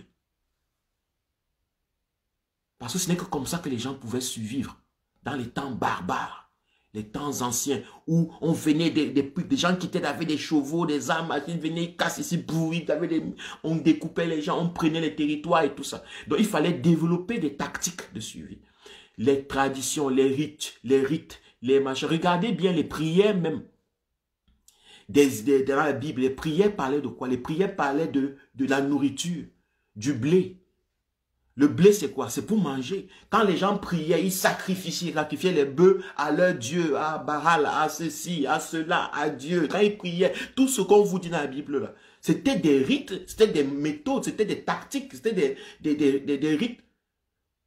pour demander à Dieu, on voit la pluie, il faut qu'on a fait, c'est le moment des récoltes, on voit la pluie, on va un peu danser un moment là avec l'eau pour flatter les dieux pour qu'ils envoient la pluie parce qu'on voudra faire les champs, on voudra récolter. Quand c'est le moment des récoltes, on dit Dieu arrête la pluie et quand on a récolté, on dit on donne une partie à Dieu, on fait ceci. C'est de là-bas qu'est venu vos affaires de dîmes, d'offrandes, machin. Ce sont des rites. Bonjour Gigi Kamwa. Ce sont des méthodes, pardon, de survie. Bonsoir, bonsoir mon frère Kamwa, bonsoir. Ce sont des méthodes de survie. Il n'y a rien de spirituel dedans. Il n'y a rien de divin dedans. Mais vous avez l'habitude de penser qu'il y a les choses divines dedans, que c'est divin, que c'est ceci, que c'est cela. C'est faux. Et comme c'est fait depuis plusieurs années, répété après plusieurs siècles, ça devient comme quelque chose de transcendantal. Puisque ça a transcendé le temps. Il faut d'abord comprendre ça. Que tout ce que nous faisons, nos idées, nos machins, homosexualité, hétérosexualité, l'homosexualité n'est pas bonne. C'est simplement des tactiques de suivi. Parce que lorsque les gens ont dépassé la suivi, l'homosexualité n'est plus le thème. L'homosexualité n'est plus un problème, n'est plus une priorité. Remarquez que les pays où on a dépassé le niveau de suivi, l'homosexualité n'est plus un sujet de conversation ou bien un sujet de loi à l'Assemblée. Voilà pourquoi le président élu Maurice Kamto veut que les Camerounais soient capables de voter les dirigeants, de choisir les dirigeants qui prennent soin d'eux, qui élèvent le niveau de vie. Parce que lorsque le niveau de vie est élevé, beaucoup de choses qui étaient prises comme des choses vraiment spirituelles, divines, sorcières, sorcellerie, ceci, cela, vont tomber comme des châteaux de sable, vont disparaître.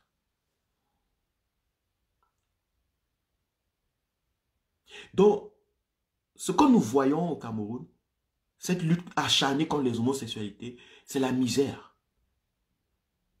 C'est la misère.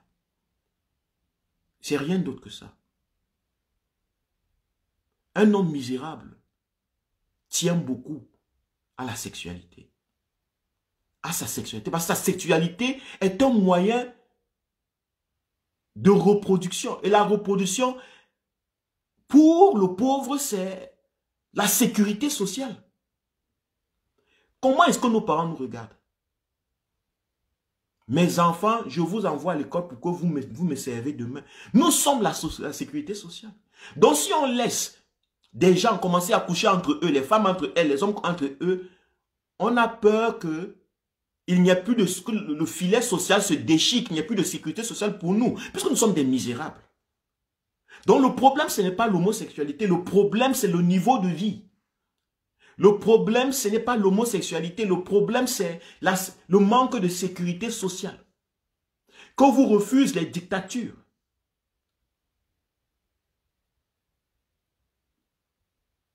on vous empêche d'élever le niveau, on évite de vous élever votre niveau de vie, de vous assurer une sécurité sociale, parce qu'on sait que vous allez passer le temps dans la distraction.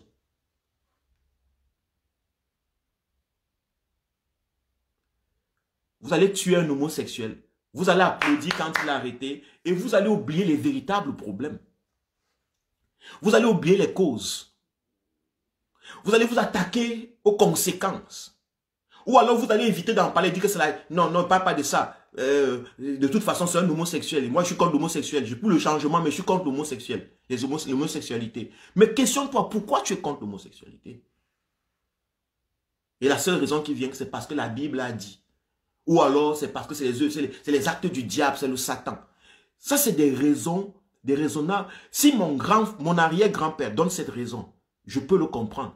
Mais vous avez des gens qui sont éduqués, des gens qui sont allés à l'école, qui parlent bien leur langue, qui parlent bien les langues étrangères. Des gens qui ont des diplômes, mais qui ont un cerveau de cafard. Beaucoup de gens, je dis même dans la résistance, même dans le pays, même dans ceux qui veulent le changement, ont des cerveaux de cafard. Ça veut dire le niveau de réflexion, lorsqu'il s'agit de la sexualité, est très très bas.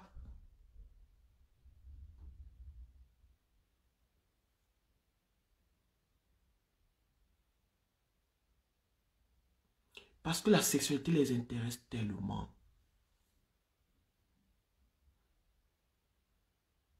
La sexualité est la première chose dans leur vie.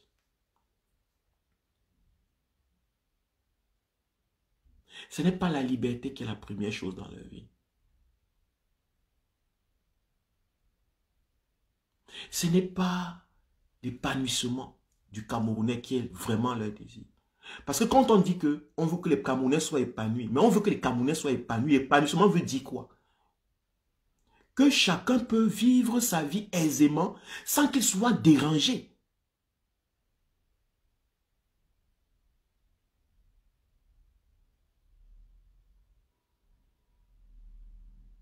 Qu'est-ce qui allait fouiller dans les chambres des gens? Pourquoi on est intéressé par ce que les gens font avec leur corps ou leur sexe? Oui. C'est parce que on a la peine à traiter les véritables sujets. On a la peine à élever le niveau de réflexion. On a la peur d'attaquer les vrais problèmes. On n'est pas courageux. On parle de courage. On veut que les Camerounais se soulèvent, que les Camerounais ne soient pas courageux, mais nous ne sommes pas courageux. Même nous qui disons que nous avons la résistance, nous ne sommes pas courageux. Parce que si nous étions courageux, nous aurions pris tout style d'injustice à cœur. Tout style d'injustice à cœur. On ne passe seulement l'injustice contre le MSC, l'injustice contre les militants, les partis politiques, non. Mais je vous dis encore, vous envoyez vos enfants en Europe. Nos parents nous ont envoyés ici. Je vais vous poser une question.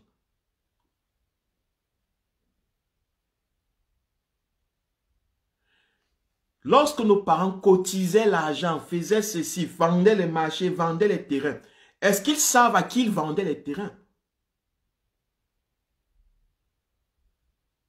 Peut-être c'était des homosexuels. Peut-être. Peut-être c'était des homosexuels. Maintenant, ils vous ont mis dans l'avion.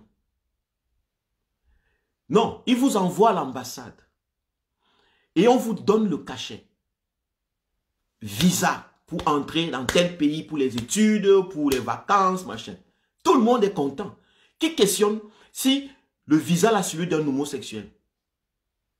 Que c'est un homosexuel qui a mis le cachet. Qui questionne ça? Non, tout le monde est content. Tout le monde dit, wow, il a le visa, il sort de la pauvreté, waouh, vraiment, va, souviens-toi de nous. On entre dans l'avion, on décolle dans nos peurs. Première fois dans l'avion, il y a peur, l'avion décolle, oh, on va tomber et tout. On prie Dieu, oh Seigneur, protège-moi dans le voyage. Les familles font les réunions. Lorsqu'on atterrit, qu'est-ce qu'on fait? La première chose qu'on fait, on appelle nos frères, nos chers aimés. Nos parents, on leur dit, je suis arrivé.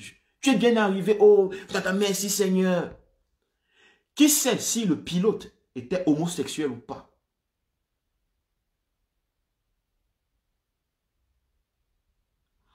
Qui sait si le pilote était homosexuel ou pas? Personne. Personne ne dit que c'est un homosexuel qui vous a fait atterrir. Il faut aller fouiller s'il est homosexuel.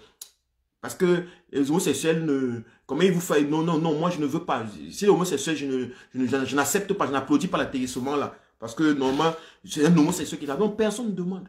Et on va à l'école, à l'université, il y a les enseignants, les camarades, les gens qui nous apprennent beaucoup de choses, avec qui on échange, on fait les cours, on fait des répétitions, on apprend, on fait des exercices ensemble.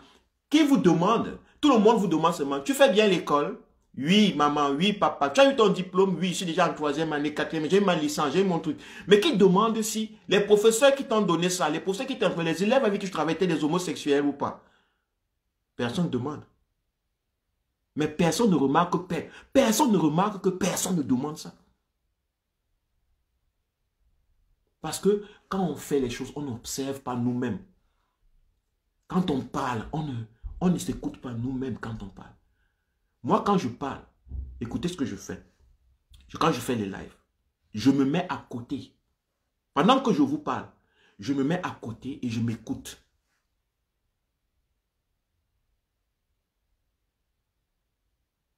Au moment où je vous parle, je me mets à côté. Je suis détaché même de moi-même. Je me mets à côté et je m'écoute parler.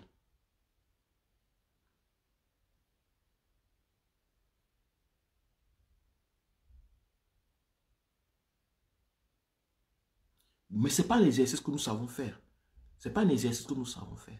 Ce n'est pas quelque chose que nous sommes habitués à faire. On fait, mais on n'observe même pas nos vies, nos simples petits moments de vie tous les jours. On ne se rappelle pas, les Camerounais oublient très vite. On n'a pas développé une mémoire. Personne ne demande.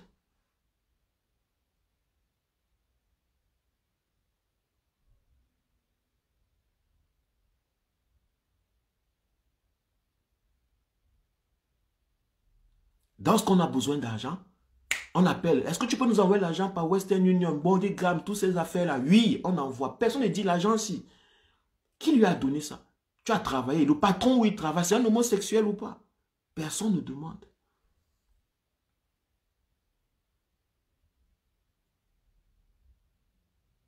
Parce que lorsque les choses marchent bien, la sexualité disparaît de l'état d'esprit de l'homme. Ça veut dire que quand je dis la sexualité, je veux dire l'importance de la sexualité descend aussi. Quand les gens souffrent, sont misérables, l'importance de la sexualité augmente. Parce que ça devient la sécurité sociale pour ces personnes. Parce qu'à travers la sexualité, ils peuvent se reproduire. En se reproduisant, ils ont l'impression qu'ils ne sont pas morts. Même s'ils vont mourir, ils ont quand même laissé quelqu'un qui apporte leur nom. Ils ont l'impression d'être éternels. Parce qu'ils souffrent tellement, ils ont peur de mourir. Voilà pourquoi ils sont très bons.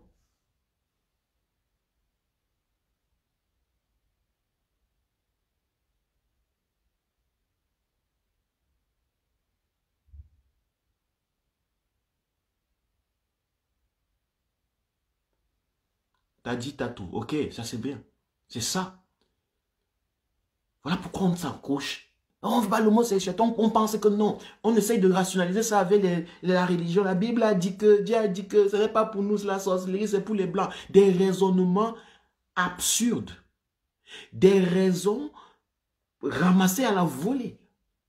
Non, la véritable raison est que l'homosexualité... Merci, merci Lily qui dit les orientations sexuelles. Merci.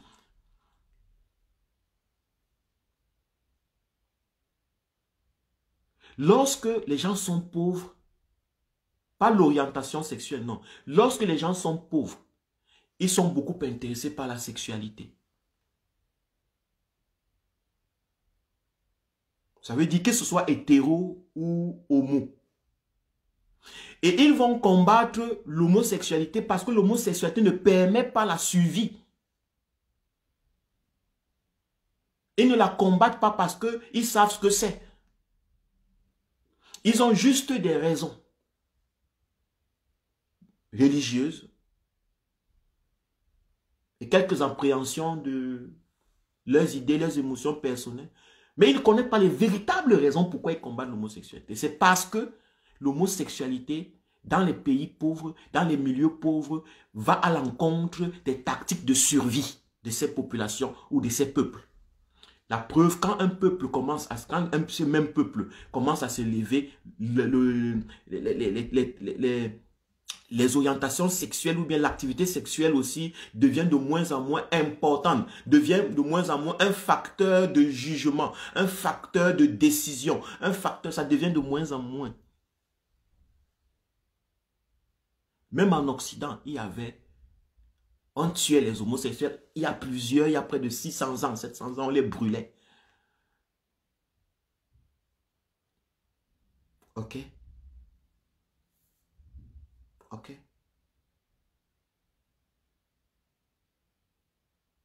C'est ça.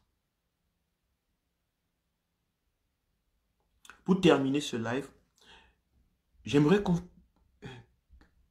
entre un peu dans quelque chose de personnel.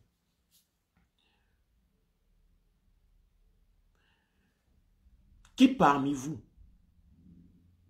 a choisi d'être hétérosexuel? Est-ce que votre hétérosexualité est un choix? Non. Vous êtes hétérosexuel par accident.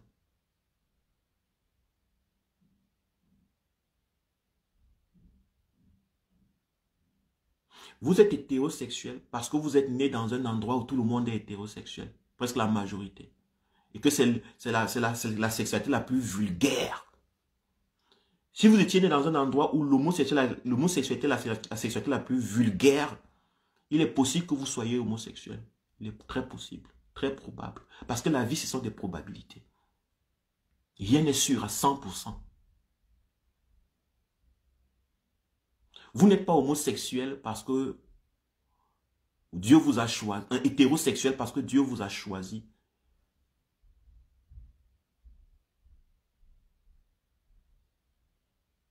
Non.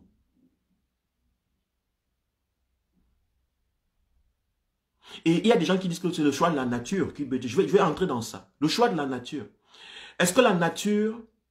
Est-ce que vous acceptez forcément tous les choix que la nature vous donne? Vous faites pour vous, de vous. Non, vous ne faites pas.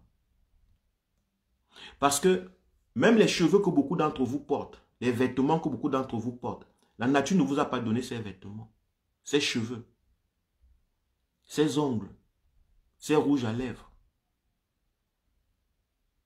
La nature n'est pas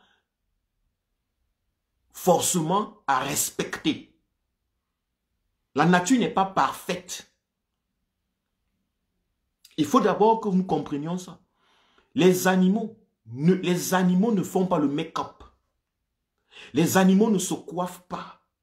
Les animaux ne mettent pas les ongles, ne mettent pas les habits.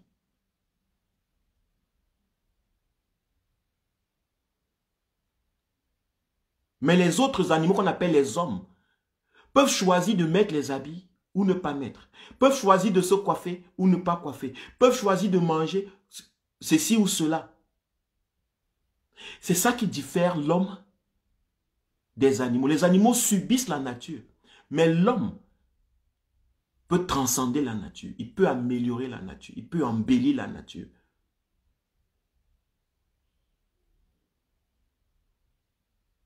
Donc la nature n'a pas toujours raison. Quand il s'agit des hommes.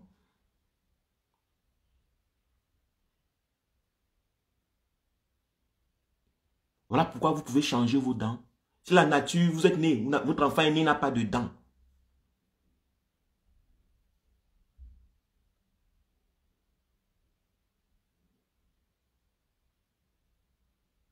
Si votre enfant est né et vous n'avez pas de dents,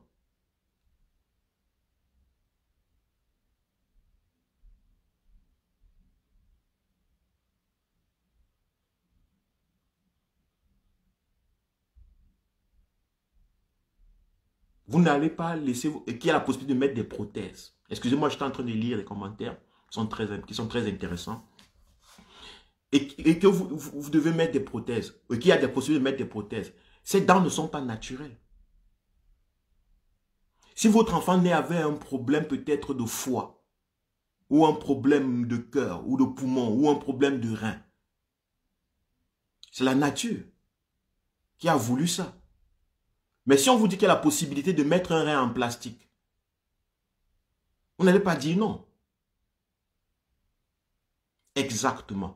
Nana dit, on choisit le bon. Maintenant, si je questionne le bon. Le bon pour toi en sexualité, c'est la sexualité que toi, tu penses que la nature a donnée. N'est-ce pas? Donc le bon est relatif. Même le concept du bon est relatif. Parce que ce qui est bon pour toi n'est pas forcément bon pour moi. Mais comme tu t'es déjà positionné dans la position de celui qui sait ce qui est bon, c'est terminé. Tu deviens simplement le combattant de ce que tu penses que c'est mauvais. Mais qui es-tu?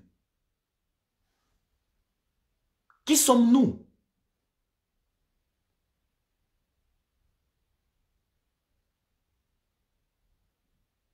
C'est quel orgueil ça? C'est quel... Pourquoi sommes-nous si orgueilleux envers la vie? C'est parce qu'on a créé des orgueils en nous. On a créé les orgueils en nous.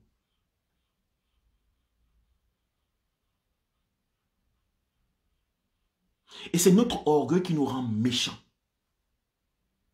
C'est notre orgueil qui nous fait accepter la torture et qui nous fait torturer les autres.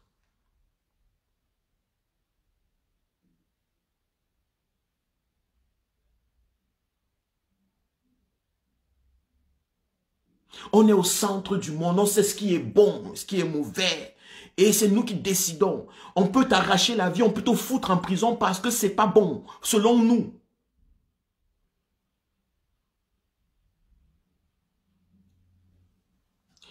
Qui décide du sexe de son enfant? Parmi vous. Qui a décidé que son enfant soit une femme ou un homme? Personne. Ça veut dire que nos enfants sont simplement les victimes de la nature. Ça veut dire que la nature nous a donné la chose aléatoirement, de manière aléatoire. Il y a des enfants qui naissent sans sexe. Il y a des enfants qui naissent avec un sexe. Il y a des enfants qui naissent avec deux sexes.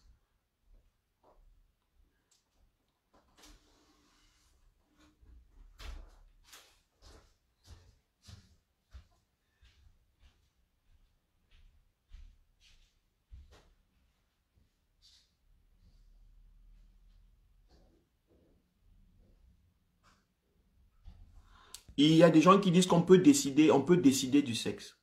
Je sais qu'on peut. Mais si on laisse à la nature, on ne peut pas. C'est ce que je veux dire.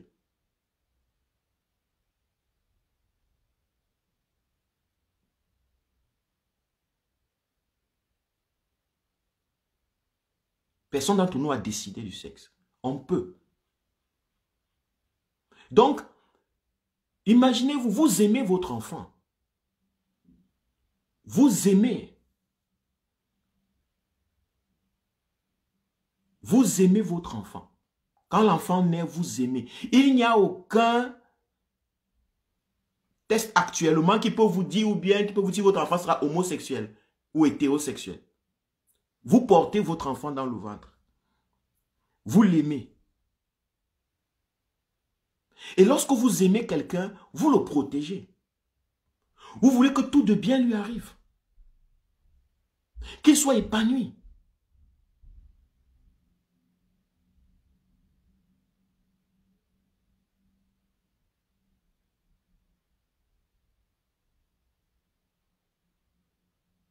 Ce n'est pas écrit sur un enfant qui naît, je serai homosexuel. Mais vous l'aimez. Moi, je vous pose donc une question.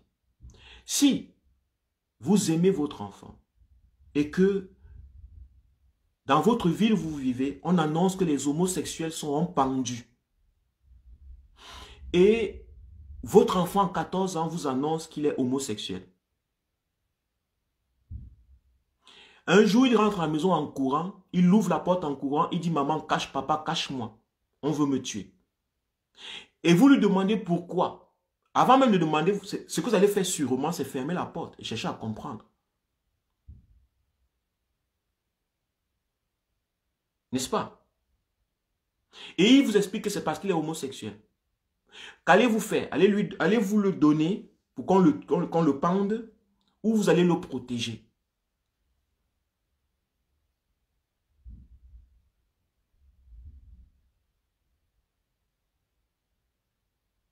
Je vous pose une question et j'aimerais que chacun d'entre nous, de manière honnête, finisse ce live avec cette question.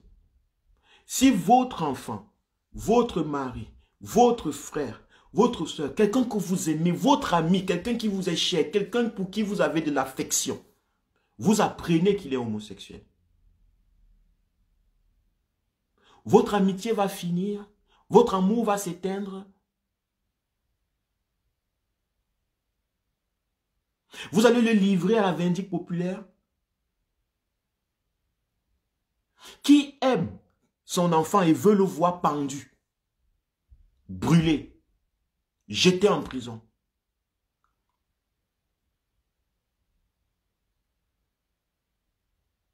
Qui aime sa femme, son frère, sa soeur, son cousin et veut les voir pendus, brûlés, jetés en prison. Je dis, nous sommes à l'épreuve de l'amour. Nous sommes à l'épreuve de l'amour. La haine a maintenu le Cameroun, la dictature au Cameroun. La haine a été la source de notre fonctionnement. La haine a été... Nous n'avons vraiment pas encore aimé. Nous ne savons pas encore ce que c'est qu'aimer un être humain. Parce que lorsque nous emprisonnons, nous acceptons des lois pareilles, où on doit maltraiter, emprisonner ou tuer les homosexuels parce qu'ils seraient homosexuels. Ce que vous êtes en train de dire, vous êtes en train de régner l'amour d'une mère. Vous êtes en train de régner l'amour d'une mère. Vous pensez que c'est votre mère seulement qui vous aime plus. Votre mère, il n'y a que votre mère qui est la plus grande aimeuse, la Vierge Marie. Et les mères des autres, les parents des autres n'ont pas de sentiments. Ils n'ont pas de sentiments.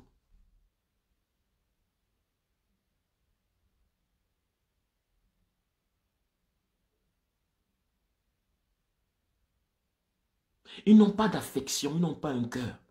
Ils ne peuvent pas souffrir. Parce que vous pensez que dès qu'on dit qu'il est homosexuel, l'amour disparaît.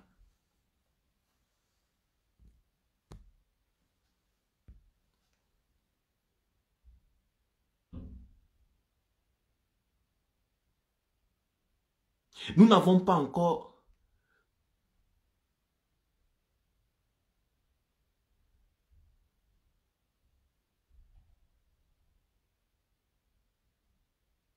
Nous n'avons pas encore atteint... Si nous voyons le Cameroun comme c'est la haine en fait.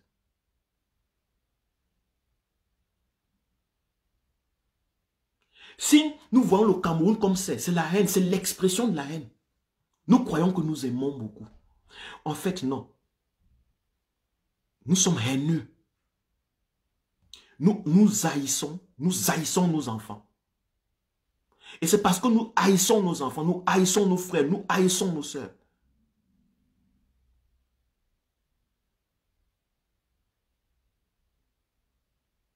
Que nous pouvons nous baser, nous cherchons seulement la raison pour les tuer. En fait, l'homosexualité est comme on accuse un chien de rage pour l'éliminer, c'est tout. La preuve, vous tuez même ceux qui ne sont pas homosexuels. La preuve, nous tuons, nous maltraitons même ceux qui ne sont pas. Parce que si c'est qu'on protégeait les hétérosexuels, parce qu'ils sont hétéros, parce que c'est la bonne chose, Maurice Kamto ne serait pas là en prison. Parce que je pense qu'il est hétérosexuel. Boubou Nissab ne serait pas en prison. La grande majeure partie de ces militants ne seraient pas en prison peut-être, parce que je pense qu'ils sont hétérosexuels.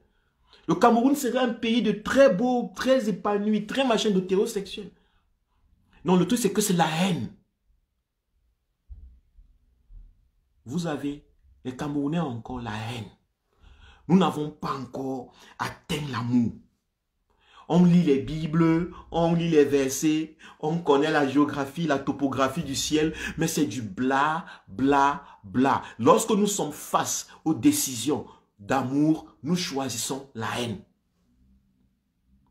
Nous sommes des haineux qui ne nous connaissons pas.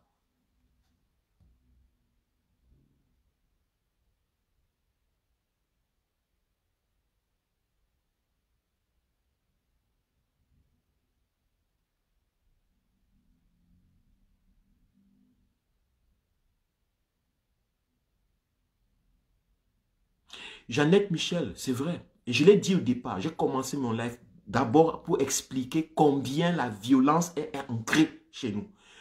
Et pourquoi? C'est parce que nous sommes sous l'effet des dictatures. C'est pour cela que notre combat autour, notre mobilisation, l'appel du président élu Maurice Kamto à nous mobiliser, à changer, à choisir nos dirigeants, ce n'est pas anodin.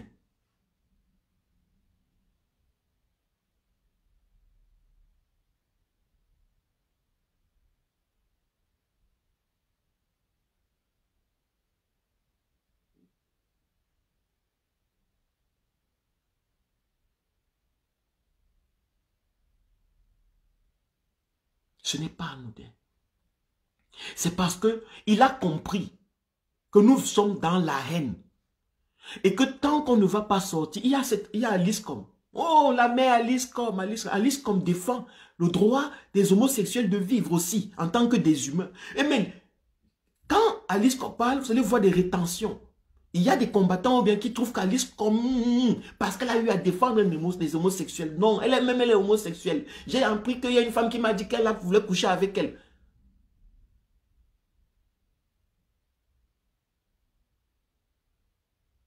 Mais Alice-Com est pour l'arrivée d'une démocratie au Cameroun, d'un réel état de droit.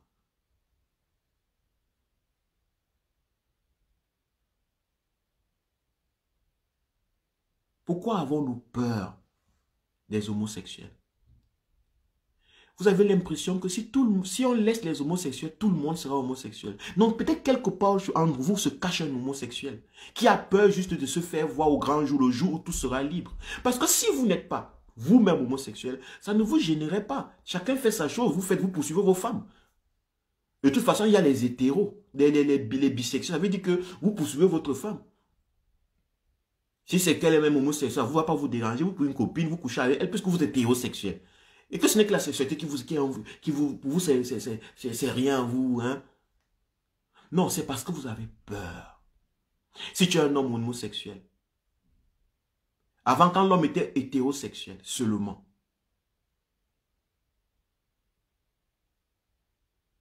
quand l'homme était hétérosexuel seulement, quand tu es un homme hétérosexuel seulement, tu sais que tes ennemis, ce sont seulement les femmes. Si tu es une femme. Si tu es une femme qui est simplement hétérosexuelle, tu sais que tes adversaires, ce sont seulement les femmes. Donc si tu vas à la fête, tu regardes toutes les femmes comme ça là. Qui regarde mon mari? Qui regarde mon mari? Qui a parlé à mon mari? Qui cause à mon mari? Qui fait ceci? Tu as moins de stress. Tu marches avec la femme, tu l'arrêtes, tu lui fais les bisous pour que tout le monde sache que c'est toi le gars. Tu veux qui parle, qui regarde ma femme. Mais si maintenant, tu as une femme, un homme qui est hétérosexuel, bisexuel ou je sais pas quoi, c'est grave. Tes ennemis ou tes adversaires, tu ne sais pas les compter. Tu ne vas même plus aller dans les fêtes. Tu ne vas plus marcher dans la ville. Parce que tout le monde, tu seras dans une psychose, dans une torpeur. Parce que tu ne sais plus qui va t'arracher ta femme, qui va t'arracher ton homme. Pourquoi celui-ci regarde mon mari comme ça? Pourquoi celui-ci regarde ma femme? Pourquoi celui-ci regarde ma femme comme ça? Hey, ça peut être le bon, ça peut être le bon, ça peut être le bon. Toute ta vie sera juste un gros zizi et un gros vagin. Alors pour te protéger de ça, tu dis, Dieu a dit que l'homosexualité n'est pas bon. Non, c'est parce que tu es incapable. C'est parce que tu es incapable de transcender ta sexualité. Et tu es incapable de transcender ta sexualité, pas parce que tu es une mauvaise personne. Tu es pauvre, tu es misérable. Tu n'es pas libre. Tu comptes sur ta femme, tu comptes sur ton homme pour vivre. Tu t'approches donc à toutes les philosophies qui disent que l'homosexualité est mauvaise. Pour t'échapper de ta misère. Non. Lançons-nous dans des véritables luttes. Engageons-nous dans les combats de démocratie. Je vous assure, beaucoup de problèmes vont disparaître d'eux-mêmes. D'autres, on devra faire un peu beaucoup plus d'efforts. Mais beaucoup de problèmes inutiles vont disparaître d'eux-mêmes. Merci de m'avoir suivi. Le soleil est parti ou bien la lumière est en train de partir. Vous voyez que c'est à 18 h que la nuit subitement a chuté. La nuit subitement tombe. Maintenant, ça dure un peu avant de tomber, avant 16 h. Nous sommes déjà en train d'entrer sûrement. Nous sommes en train d'entrer sûrement dans le printemps. Mais bon, merci de m'avoir suivi. C'était Kwale. Je voulais partager ce moment avec vous. Je voulais ça parce que je pense que c'est important. Ça fait partie de la politique. Ça fait partie du travail que nous avons à faire, la sensibilisation, de l'éveil des consciences. Et que j'aimerais que nous n'ayons pas que nous n'ayons pas que nous nous indignions pas de manière sélective. Que nous soyons contre les injustices. Peu importe à quel être humain, à quel Camerounais cette injustice est commise, nous devons tous communiquer sur l'injustice. C'est pas parce que quelqu'un est homosexuel, on passe. On dit, ah, de toute façon, c'est un homosexuel. D'abord, il n'est même pas dans le combat, il ne s'est jamais battu, il ne sait pas, il n'a jamais résisté pour Kamto, ou bien il n'a jamais... Non, ça, c'est pas une raison. C'est une fuite. Et ce sont ces fuites, ces multiples fuites face aux injustices propagées dans le Cameroun pendant plusieurs années qui ont gardé le régime au pouvoir. Parce que nous n'avons pas pris nos responsabilités. Merci de m'avoir suivi et bonne soirée à tout le monde. Ciao. Merci aussi à tous ceux qui étaient là. Hein. Merci d'avoir participé à ce live, dans la communication, dans les échanges. Merci.